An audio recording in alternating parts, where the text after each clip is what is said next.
আমাদের পৃথিবীকে সাধারণত গোল বলে বর্ণনা করা হয়, কিন্তু এটি আসলে পুরোপুরি গোলাকৃতি নয়। দুই মেরুর কাছে পৃথিবী কিছুটা চাপা।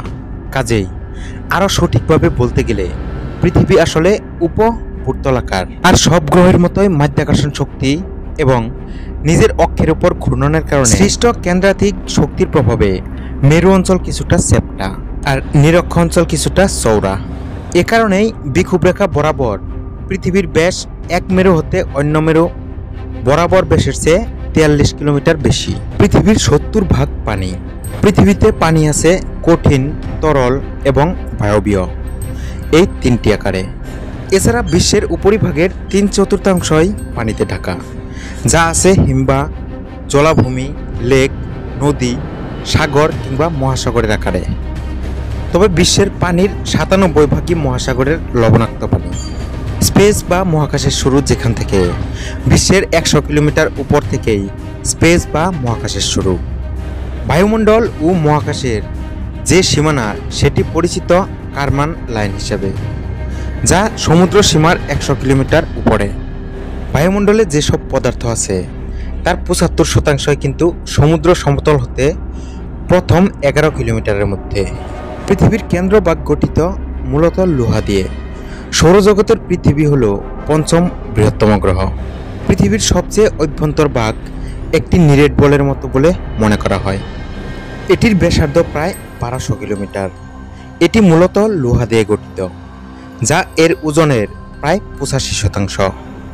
আর আছে নিকেল, যা এই নিরেট বলের প্রায় 10%। পৃথিবী একমাত্র গ্রহ যেখানে প্রাণ আছে। এই মহাবিশ্বে পৃথিবী একমাত্র নবমণ্ডলীয় স্থান যেখানে প্রাণের অস্তিত্ব আছে বলে আমরা জানতে পেরেছি। পৃথিবীতে তালিকাভুক্ত প্রাণীর প্রজাতির সংখ্যা এখন 12 লাখ, যদিও এটিকে মোট প্রাণীর একটি সামান্য অংশ বলে মনে করা হয়।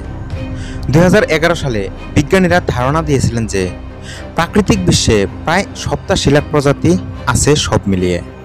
এই পৃথিবীর গঠন হয়েছিল প্রায় 4.5 বিলিয়ন বছর আগে, এবং এর সম্পদ, ভূতাত্ত্বিক ইতিহাস ও এর কক্ষপথের কারণেই এখানে লাখ লাখ বছর ধরে প্রাণের অস্তিত্ব টিকে আছে। বিশ্বের সর্বত্র মাধ্যাকর্ষণ সমান নয়। আমাদের পৃথিবী যেহেতু নিখুঁত গোলকাকৃতির নয়, বরং এর ভরও যেহেতু সর্বত্র সমানভাবে বিস্তৃত নয়, তাই মাধ্যাকর্ষণ ক্ষেত্র এবং শক্তিরও তারতম্য আছে বিভিন্ন জায়গায়। যেমন আমরা যখন বিষুবরেখা হতে মেরু অঞ্চলের দিকে অগ্রসর হই, মাধ্যাকর্ষণ শক্তির তীব্রতা বাড়তে থাকে। তবে মানুষের পক্ষে এই শক্তির তারতম্য অনুভব করা সম্ভব নয়। পৃথিবী চরম বৈচিত্র্যের গ্রহ। এই পৃথিবী চরম বৈপরীত্যপূর্ণ। ভৌগোলিক এবং জলবায়ুর বৈচিত্র্যের কারণে প্রতিটি অঞ্চলেরই অদ্ভুত কিছু বৈশিষ্ট্য আছে।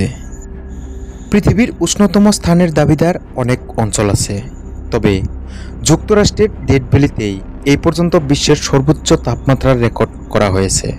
1913 সালের 10 জুলাই 56.7 ডিগ্রি সেলসিয়াস তাপমাত্রা রেকর্ড করা হয়েছিল থার্মোমিটারে। এর একদম বিপরীতে আছে অ্যান্টার্কটিকা। 1983 সালের 31 জুলাই সেখানে বস্তক স্টেশনের যন্ত্রে তাপমাত্রা নেমে এসেছিল -89.2 ডিগ্রিতে। পৃথিবীতে জীবন্ত প্রাণের বৃহত্তম কাঠামো।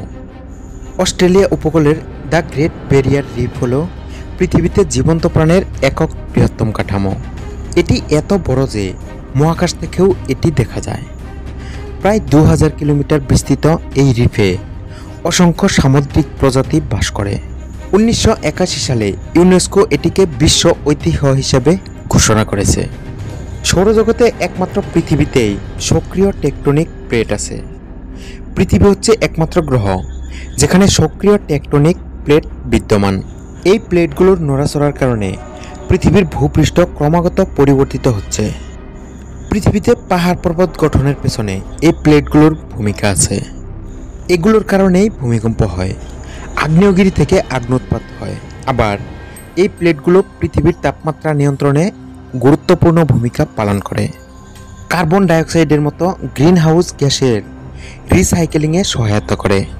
পৃথিবীর একটি সুরক্ষার ডাল আছে। পৃথিবীর ম্যাগনেটিক ফিল্ড সূর্যের উচ্চ মাত্রার শক্তিকণা থেকে সুরক্ষার জন্য একটি ডাল হিসেবে কাজ করে। এই ম্যাগনেটিক ফিল্ড বিস্তৃত পৃথিবীর অভ্যন্তর থেকে শুরু করে বহিঃসীমা পর্যন্ত, যেখানে এটি সৌরবাসাতের সংস্পর্শে আসে। পাশাপাশি এই ম্যাগনেটিক ফিল্ড অনেক প্রাণীকে পথ খুঁজে পেতে সহায়তা করে।